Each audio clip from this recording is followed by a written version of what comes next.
नमस्कार दोस्तों।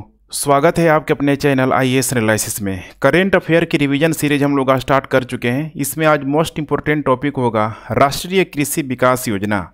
अब यहाँ पे देखेंगे ये इतना बड़ा विकास योजना है जिसके अंतर्गत रफ्तार भी शामिल है।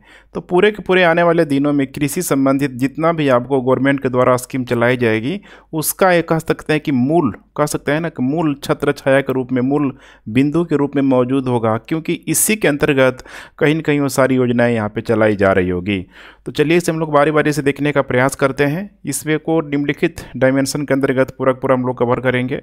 सबसे पहले हम लोग बात करें यहाँ पे संचालन की, तो इसका संचालन को लेके खासकर मिनिस्ट्री को लेके यहाँ पे प्रश्न पूछा जाता है। इसकी जो मिनिस्ट्री होगी कृषि और किसान कल्याण मंत्रालय के द्वारा, कृषि और किसान कल्याण मंत्रालय के द्वारा इसको चलाया जाता है। अब इसके तहत कुछ नोडल एजेंसी भी इसमें शामिल है।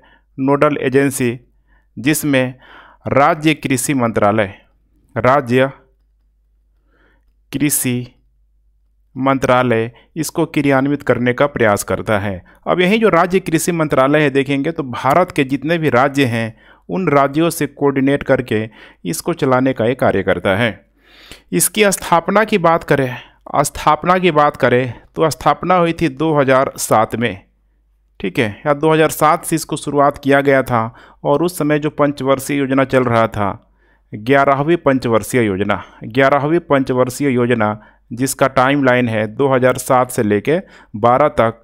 उसके बाद से 12वीं पंचवर्षीय योजना जो भारत की अंतिम पंचवर्षीय योजना के रूप में समझ सकते हैं, तो 2012 से लेके 17 तक। उसके बाद से फिर नीति आयोग पूरी तरीके से शुरू हो गया। तो देखेंगे इन दोनों ही पंचवर्षीय योजनाओं में एक अच्छा खासा कार्य करते हुए आपको नज़र आएगा। उसके बाद से जब बात आती है लगभग 2019-20 का जो कि मोदी गवर्नमेंट के द्वारा किसानों की आय को दुगुना करने का जब प्रयास किया जा रहा था, तो उस समय यहाँ पे देखेंगे कि इसी राष्ट्रीय कृषि विकास योजना के तहत रफ्तार कार्यक्रम को भी यहाँ पे लाया गया। रफ्तार कार्यक्रम का नाम ही देख रहे हैं ना, रफ्तार माने कृषि में रफ्तार देने के लिए खासकर कृषि को एक ब्रांड के रूप में, जिससे कि यहाँ पे अधिक से अधिक यहाँ पे फायदा हो सके इस रूप में इसको स्टेबलाइज करने का प्रयास किया गया लगभग 2019-20 में। उसके बाद से इस योजना को और विस्तार यहाँ पे दिया गया, जैसे कि इसको स्टार्टअप के तहत इस योजना को विस्तार देने का प्रयास किया गया। और वो टाइम पीरियड था लगभग 2020 और 21 के दौरान कि अब कृषि का जो क्षेत्र है ये कृषि तक सीमित नहीं रहेगा, बल्कि इसके जो एरियाज जो थे पूरी तरीके से यहाँ पे, ठीक है, अलग अलग क्षेत्र में यहाँ पे बांटे गए कि यहाँ पे भी स्टार्टअप हो सकता है।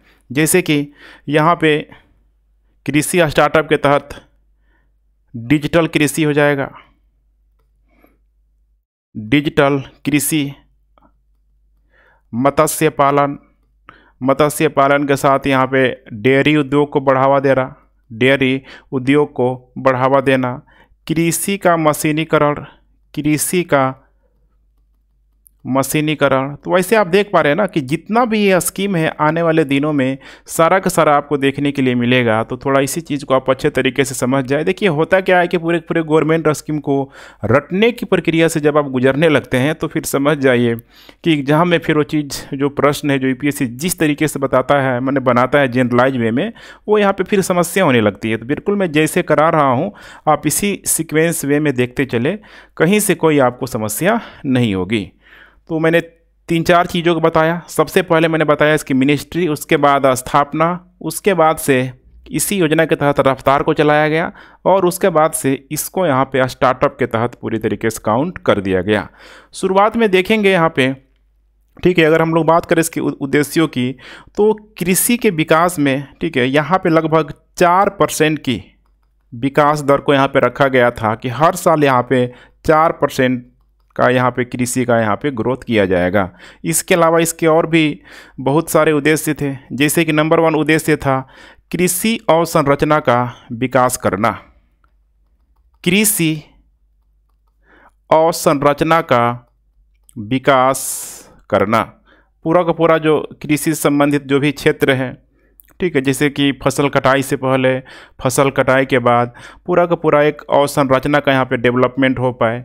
उसी तरीके से एक यहाँ पे उत्पादन मॉडल को भी बढ़ावा देना, उत्पादन मॉडल, क्योंकि बहुत सारे देखिए यहाँ पे कृषि का जो क्षेत्र है या फिर कृषि जो उत्पाद है उसको बेचने के लिए, उसको विक्रय करने के लिए किसानों के पास बहुत बड़ी समस्या होती है। अगर इसको एक उत्पादन मॉडल के तहत जोड़ दिया जाए, जैसे कि दिल्ली जैसे शहरों में आप लोग देखते होंगे, अगर ऑनलाइन सब्जी वगैरह मंगाते होंगे, देखिए उत्पादन मॉडल का कितना वो शानदार एग्जाम्पल है। ठीक है, तो इसमें यहाँ पे किसानों को अच्छी खासी जो पैसा यहाँ पे मिल सकती है, इसमें उनको यहाँ पे लाभ भी मिल सकती है। इसके अलावा किसानों की जो आय का जो जोखिम है कि यहाँ पे आय होगा कि नहीं होगा, जैसे कि अगर आपको गवर्नमेंट जॉब लग जा रहा है या फिर किसी आप सिक्योर जगह काम कर रहे हैं तो वहाँ से एक आय का फिक्स इनकम है कि आपको हर महीने मिलता ही मिलता रहेगा। लेकिन किसानों के साथ ऐसा नहीं है। ये अगर ठीक है ओला पड़ गया, तेज़ बारिश आ गई, तेज़ हवाएं चल गई, तो वैसे में यहाँ पे फसल नष्ट हो सकता है। तो यहाँ पे बहुत सारे ऐसे उद्देश्यों को यहाँ पे शामिल किया गया था। इसके अलावा यहाँ पे मैंने बताया था कृषि का यहाँ पे स्टार्टअप करके, क्योंकि एग्रीकल्चर में भी बहुत सारे क्षेत्र हैं, जैसे कि मशरूम हो गया, इसके अलावा फूलों की खेती हो गया, जो कि ठीक है बहुत अधिक यहाँ पे इसमें डिमांड होती है और यहाँ पे फ़ायदा होने का भी चांस अधिक रहता है। तो कुल मिला के यहाँ पे कृषि का व्यवसायीकरण करना ऐसे कुछ मूल जो उद्देश्य थे जो अभी तक यहाँ पे कार्य कर ही रहा है। अब आइए हम लोग नेक्स्ट बात करते हैं इसकी वर्तमान स्थिति क्या है, क्योंकि वर्तमान में स्थिति में ठीक है मैं बार बार बोलूँगा कि इसमें जो भी इकोनॉमिक सर्वे है, बजट है, उसके जो भी अपडेटेड जो डेटा है उसको इसमें शामिल करने का प्रयास किया गया है। जैसे कि अगर हम लोग बात करें 2007 से अभी तक, 2007 से वर्तमान तक तो इसमें देखेंगे टोटल जो कॉस्ट जो इसमें ठीक है मतलब फंडिंग किया गया है, इसके लिए आरक्षित यहाँ पे किया गया है लगभग 1,26,218 है। ठीक है, 218 करोड़, इतनी बड़ी राशि है ये, इतना करोड़ इसके लिए यहाँ पे ठीक है मतलब फिक्स किया गया है। इसके तहत यहाँ पे कुछ इम्पोर्टेंट जो स्कीम है, जैसे कि इसमें स्कीम की संख्या भी काफ़ी अधिक है। लगभग इसमें देखेंगे तो 17,786 यहाँ पे जो भी यहाँ पे परियोजना है, इन परियोजनाओं को यहाँ पे मंजूरी दिया गया है। लेकिन ये सारी परियोजनाएं अभी तक क्रियान्वित इसमें नहीं हुई है।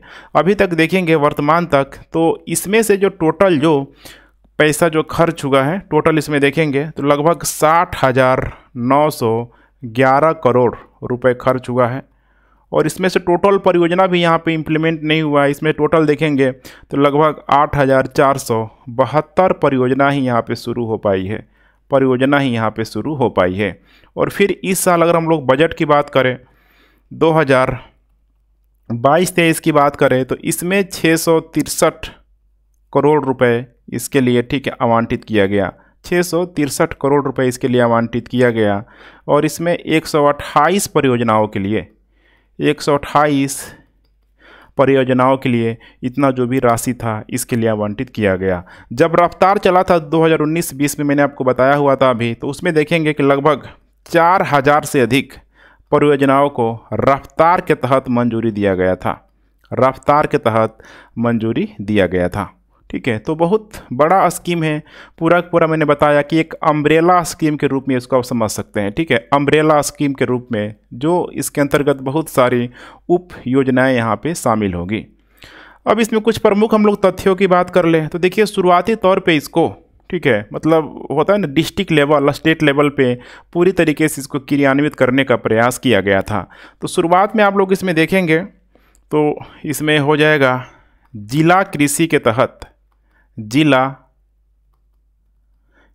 के तहत इसको प्रोत्साहन देने का प्रयास किया गया था, प्रोत्साहन देने का इसमें प्रयास किया गया था। ठीक है, तो आप समझ पा रहे हैं जिला कृषि हो गया, राज्य कृषि हो रहा, अब यहाँ पे थोड़ा समझिए आप कि पूरे के पूरे भारत के स्तर पे केंद्र से चलाई जा रही है, तो ये हर एक राज्य में चलाया जाएगा ना, हर एक राज्य में चलाया जाएगा। अब उस राज्य की जो जिम्मेदारी है कि हर एक जिला में चलाया जाए उसको, ठीक है, ब्लॉक लेवल पे पूरा का पूरा, मैंने समझ रहे हैं ना कि हर एक किसान को इस स्कीम से जोड़ने का एक बहुत बड़ा जो प्रयास था, तो यही ये, ठीक है, इस स्कीम की खासियत थी।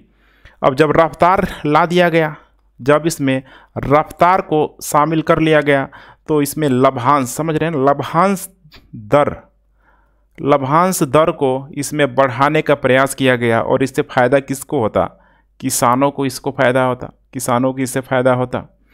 इसमें अगर देखेंगे, ठीक है, चूँकि यहाँ पे एग्जाम में रेशियो पूछ लेता है कि कितना कितना कंट्रीब्यूशन यहाँ पे किया जाता है, तो इसमें हो जाएगा सेंटर, हो जाएगा सेंटर वर्सेस यहाँ पे स्टेट, सेंटर वर्सेस यहाँ पे स्टेट। तो सेंटर का जो इसमें जो कंट्रीब्यूशन होता है देखेंगे तो यहाँ पे लगभग 60%, ध्यान रखिएगा 60%, और स्टेट का होता है 40%। लेकिन ये कुछ राज्यों के लिए है, कुछ राज्य इसमें एक्सेप्शनल भी है, जैसे कि नॉर्थ ईस्ट के राज्य, नॉर्थ ईस्ट के जो राज्य हैं, सेंटर और स्टेट का मामला, सेंटर को देखेंगे यहाँ पे तो 90% सेंटर देगा और स्टेट यहाँ पे 10% ही देगा। और वहीं अगर हम लोग यूनियन टेरिटरी की बात करें, केंद्र शासित प्रदेश की बात करें, तो यहाँ पे जो 100% जो कंट्रीब्यूशन होगा पूरा का पूरा यहाँ पे सेंट्रल गवर्नमेंट के द्वारा दिया जाएगा। अब यहाँ पे राज्यों के लिए यहाँ पे कहा जा रहा है, जैसे कि यहाँ पे ओवरऑल 40% राज्यों के द्वारा लगाया जा रहा है, यहाँ पे 10% लगाया जा रहा है। अब यहाँ पे भी इनको पूरा नहीं देना है, अगर ये सही से इस योजना को यहाँ पे क्रियान्वयन में मदद करते हैं, अगर करते हैं तो इनके लिए एक अलग निधि बनाया गया है, ध्यान रखिएगा, इनके लिए अलग निधि बनाया गया है। अब इसमें से जो 70 जो परसेंट है, फिर से कौन देगा? सेंट्रल गवर्नमेंट देगा अनुदान के रूप में, अनुदान के रूप में सेंट्रल गवर्नमेंट देगा। और अब इसके अंतर्गत जो भी उप योजना चलाएगी, खुद सोच के देखिए, जो भी उप योजना चलाई जाएगी, उस उप योजना को क्रियान्वयन के लिए भी यहाँ पे राज्यों का अनुदान मिलेगा। लेकिन इसमें थोड़ा सा, ठीक है, राशि इसमें कम हो जाएगी, लगभग 20%, ध्यान रखिएगा 20% इसमें दिया जाएगा। और अगर कोई यहाँ पे नवाचार कर रहा है, कृषि क्षेत्र में कोई नया अगर क्रांतिकारी परिवर्तन आ रहा है, कोई कार्यक्रम अगर स्टेबलाइज कर रहा है, तो उसको भी अनुदान के रूप में 10% दी जाएगी, अनुदान के रूप में 10% यहाँ पे दी जाएगी। तो कुल मिला के यही प्रक्रिया है। अब यहाँ पे किसानों को इसके लिए अप्लाई करना पड़ेगा, जैसे पिछले क्लास में बताया था आपको कि केसीसी किस तरीके से किसान पाता है, वैसे यहाँ पे इस स्कीम को या फिर इस योजना का लाभ लेने के लिए किसानों को ऑनलाइन के माध्यम से अप्लाई करना होगा। फिर उसमें सिलेक्टेड किसानों को ही मिलेगा। जैसे कि इसमें, ठीक है, जैसे अगर कोई किसान ट्रैक्टर निकाल रहा है, तो ट्रैक्टर में कुछ उसमें मेरे ख्याल से 50,000 से ऊपर उसमें उसको अनुदान मिल जाता है। वैसे ही अलग अलग कोई कृषि उपकरण हो गया, कृषि यंत्र हो गया, तो उसमें इस तरीके से इसी योजना के तहत, राष्ट्रीय कृषि विकास योजना के तहत किसानों को यहाँ पे सहायता दी जाती है। अब इसमें, ठीक है, जो भी शामिल जो उप योजनाएँ हैं, जैसे कि मैंने अभी आपको बताया हुआ था, शामिल जो इसमें उप योजनाएँ हैं, बहुत सारा शामिल है, ठीक है, बहुत सारा जो उप योजनाएँ इसमें शामिल है, ठीक है। जैसे कि अभी मैंने आपको बताया था ना, इसमें देखिए यहाँ पे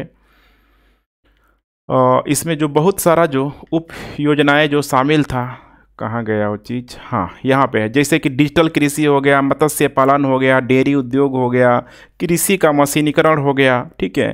तो इन सारे ही उद्देश्यों का आपको ध्यान रखना है। और उसके बाद से यहाँ पे लास्ट में हो जाएगा महत्व। देखिए इसका महत्व अब सिंपल है। अब देखिए इतने बड़े स्तर पे अगर इसको लागू किया जा रहा है, तो इसका फ़ायदा कहीं न कहीं किसको होगा? किसानों को होगा। किसानों को फ़ायदा होगा, किसानों की आमदनी बढ़ेगी, तो खुद सोचिए देश के जीडीपी में इनका कंट्रीब्यूशन होगा। किसानों की स्थिति अच्छी होगी तो फिर इनके जो भी बच्चे हैं, ठीक है, पढ़ने जाएंगे। भारत का जो ह्यूमन डेवलपमेंट जो इंडेक्स होगा, ये यहाँ पे बेहतरीन होगा। तो ऐसे कर कर के, ठीक है, आप लिंक करके आसानी से लिख सकते हैं। इसके अलावा नवाचार कृषि को प्रोत्साहन मिलेगा। कृषि में नवाचार, देखिए भारत में इतना फर्टाइल लैंड होने के बावजूद भी अगर देखें हम लोग यूएसए से कंपेरिजन करें या फिर जो पश्चिमी देशों से कंपेरिजन करें, तो पाएंगे कि भारत अभी भी बहुत ही नवाचार के मामले में पीछे है। इजराइल का एग्जांपल आप ले लीजिए, इजराइल जहाँ पे बारिश की कुछ बूंदें ही होती है और उसके बाद भी वहाँ पे इतना शानदार प्रति हेक्टेयर उपज होता है, जो कि भारत के मामले में काफ़ी कम है। तो नवाचार के मामले में काफ़ी यहाँ पे किसानों को यहाँ पे लाभ मिलेगा, देश को लाभ मिलेगा। ठीक है, इसके अलावा जोखिम सबसे बड़ी समस्या होती है। देखिए, जोखिम को लेके किसी भी व्यवसाय में जोखिम सबसे बड़ी समस्या होती है, और किसानों के साथ तो ये ठीक है, प्रकृति भी नित्य नए दिन यहाँ पे खेल खेलते रहता है, समस्या बनी की बनी रहती है। तो जोखिम को भी यहाँ पे काफ़ी हद तक कमी किया जा सकता है। तो ठीक है फ्रेंड्स, इस सारे के सारे डायमेंशन को मैंने यहाँ पे कवर कर दिया। अपना आप लोग ठीक है फीडबैक देते रहें। Thanks for watching. वीडियो को शेयर करते रहे, ये सीरीज कंटिन्यू रूप से चलते रहेगी। और आने वाले दिनों में मैंने बताया है कि इन्वायरमेंट एंड इकोलॉजी हो गया, साइंस टेक हो गया, इकोनॉमी हो गया, आप लोग कमेंट करते रहें तो इससे भी मैं स्टार्ट करने की कोशिश करूँगा। And once again thanks for watching. जय हिंद।